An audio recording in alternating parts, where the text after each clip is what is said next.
اور بے مثال ہے۔ حوریں بھی ان نعمتوں میں سے خاص نعمت ہے جو اہل ایمان کو جنت میں عطا کی جائیں گی۔ حور عربی زبان کا لفظ ہے، اس کا مطلب ہے گھورے رنگ اور بڑی آنکھوں والی۔ حوروں کے حسن کو قیمتی جواہرات سے تشبیہ دی گئی ہے، جس سے ظاہر ہوتا ہے کہ ان کا جمال بے مثال ہوگا۔ ان کی جلد نرم و ملائم ہوگی اور ان کی آنکھیں بڑی اور پرکشش ہوں گی۔ حوریں ہمیشہ جوان رہیں گی، ان پر نہ بڑھاپے کے اثرات ہوں گے اور نہ ہی کسی قسم کی تھکن۔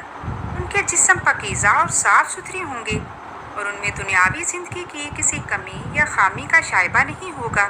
سورۃ واقعہ میں اللہ تعالیٰ فرماتے ہیں، ہم نے ان حوروں کو خاص طور پر پیدا کیا ہے، ہم نے انہیں کنواری بنایا ہے۔ یہ آیات حوروں کی تخلیق کی خاصیت اور ان کی پاکیزگی کو ظاہر کرتی ہیں۔ حوریں نہ صرف حسن میں بے مثال ہوں گی بلکہ ان کے اخلاق بھی بے حد اعلیٰ ہوں گے۔ وہ اپنے شوہروں سے محبت کرنے والی اور ان کے لیے مکمل طور پر وفادار ہوں گی۔ ان کے دلوں میں کسی اور کے لیے کوئی میل یا رغبت نہیں ہوگی۔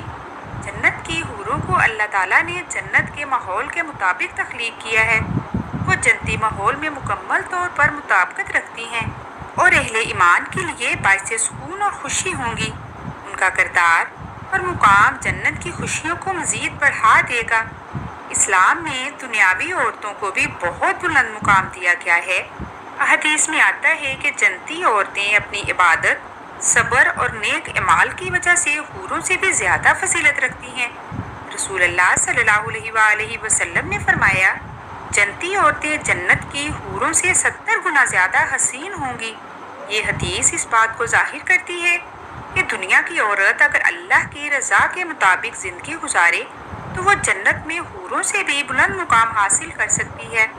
حوروں کا حسن جنت کی دوسری نعمتوں کی طرح بے مثال ہوگا۔ ان کی تخلیق جنت کے ماحول اور اہل جنت کی خواہشات کے مطابق کی گئی ہے۔ ان کے وجود میں کسی قسم کی کمی یا نقص نہیں ہوگا۔ وہ ہمیشہ اپنے ساتھیوں کے لیے خوشی اور سکون کا ذریعہ ہوں گی۔ جنت میں حوروں کا مقصد اہل ایمان کے لیے خوشی اور راحت کا سامان فراہم کرنا ہے۔ دنیا کی زندگی